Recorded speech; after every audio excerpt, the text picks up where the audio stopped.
Hi viewers. కేవలం 8 రోజులు స్పేస్లో రీసెర్చ్ చేస్తామని వెళ్ళిన సునీత విలియమ్స్ ఇంకొకరు అక్కడ 8 నెలల పాటు ఉండవలసి విపత్కర పరిస్థితి ఏర్పడింది.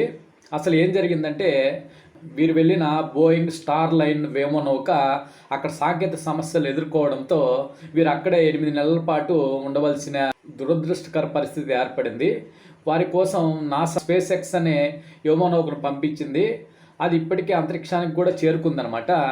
అసలు వీరి పరిస్థితి చాలా దారుణంగా ఉందని ఈ మధ్య సోషల్ మీడియాలో వైరల్ అవుతున్నాయి. వీళ్ళ హెల్త్ సరిగా లేదని, సునీత విలియమ్స్ హెల్త్ రోజు రోజుకి తరిగిపోతుందని, బరువు కూడా చాలా తగ్గిందని చాలా మంది సోషల్ మీడియా వైరల్ అవుతుంది. వాస్తవానికి 6 నెలల కంటే ఎక్కువ కాలం స్పేస్లో ఉంటే అక్కడ గురుత్వాకర్షణ శక్తి ఉండదు కాబట్టి ఎముకల దృఢత్వం బాగా తగ్గిపోతుంది.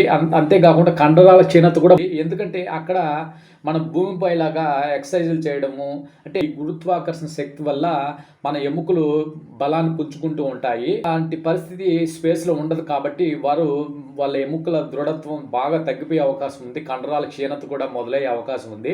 అందుకోసమే స్పేస్లో వారికి ప్రతిరోజు 2 గంటల పాటు వ్యాయామాలు చేయాల్సి ఉంటుంది.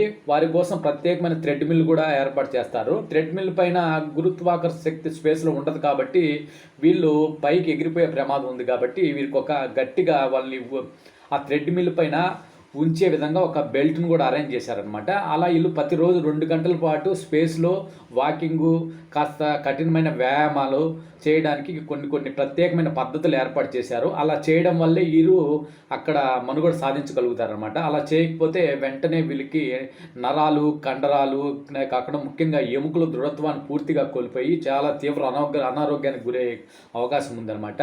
అంతేకాకుండా చాలామందికి కొన్ని అనుమానాలు కూడా వస్తుంటాయి. వీరికి ఏదైనా అనారోగ్యం వస్తే అక్కడ ట్రీట్మెంట్ ఎవరు చేస్తారని. దీనికోసం ముందుగానే వీరు స్పేస్లోకి వెళ్ళకముందే స్పేస్లోకి ఎవరైతే వెళుతున్నారో వారిలో ఒకరికి 40 గంటల పాటు మెడిసిన్స్ పైన, జబ్బుల పైన అవగాహన కల్పిస్తారు. ఏదైనా తీవ్రమైన జబ్బులు వచ్చినప్పుడు, ఏదైనా జ్వరం, infection, skin infection, dental infection, కళ్ళకు సంబంధించిన ఇన్ఫెక్షన్లు ఏమొచ్చినా సరే ట్రీట్మెంట్ ఓన్గా చేసుకునే విధంగా వీళ్ళకి అవగాహన కలిగిస్తారు. అంతేకాకుండా ఎమర్జెన్సీకి సంబంధించిన మెడిసిన్స్ అన్నీ కలిసిన డివైసులు కూడా వారితో పాటు వ్యోమనౌకలు పంపిస్తారనమాట. అక్కడ వీళ్ళు సొంతంగానే ఏదైనా చిన్న ఇన్ఫెక్షన్లు నుంచి కాస్త తీవ్రమైన ఇన్ఫెక్షన్లు వస్తే ఓన్గానే ట్రీట్మెంట్ చేసుకుంటారు. అంతేకాకుండా వెళ్ళిన అంతర్జాతీయ అంతరిక్ష కేంద్రంలో బేసిక్ మెడికల్ కిట్ కూడా ఉంటుంది. అందులో ఒక మెడికల్ కిట్టు, మెడికల్ కండిషన్స్ పై ఒక పెద్ద బుక్కు, డెఫిబ్రిలేటర్ అనే పరికరం, గుండెను సాధారణ స్థాయికి తీసుకొచ్చే ఒక ఎలక్ట్రికల్ ఛార్జర్ అనమాట.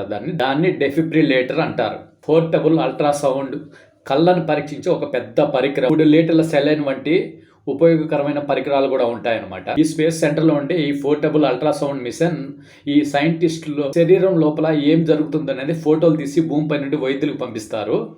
వైద్యులు వాటిని పరిశీలించి వీరికి వచ్చిన సమస్య ఏంటి, వీరికి ఎలాంటి ట్రీట్మెంట్ చేయాలని వాటిపైన నిర్ణయాలు కూడా తీసుకోవడం జరుగుతుంది. వీరికి ఒక ఫ్లైట్ సర్జన్ కూడా ఏర్పాటు చేస్తారు. వీరు స్పేస్లోకి వెళ్ళక ముందే వీరికి ఆ ఫ్లైట్ సర్జన్ని ఏర్పాటు చేయడం కూడా జరుగుతుంది. భూమిపై నుండే స్పేస్లో వ్యాయామగాములు చేసే అన్ని పనుల్ని, చేసే వ్యాయామాలని అన్నిటినీ భూమిపై నుండే వీళ్ళు క్షుణ్ణంగా పరిశీలిస్తూ ఉంటారు. తరచుగా వీరితో టెలికాన్ఫరెన్స్లో వీటితో పాల్గొంటూ ఉంటారు. వీటితో మంచి అనుబంధం ఏర్పడుతుంది. వీళ్ళకి బాగా ధైర్యం చెప్తూ ఉంటారు ఈ ఫ్లైట్ సర్జన్స్.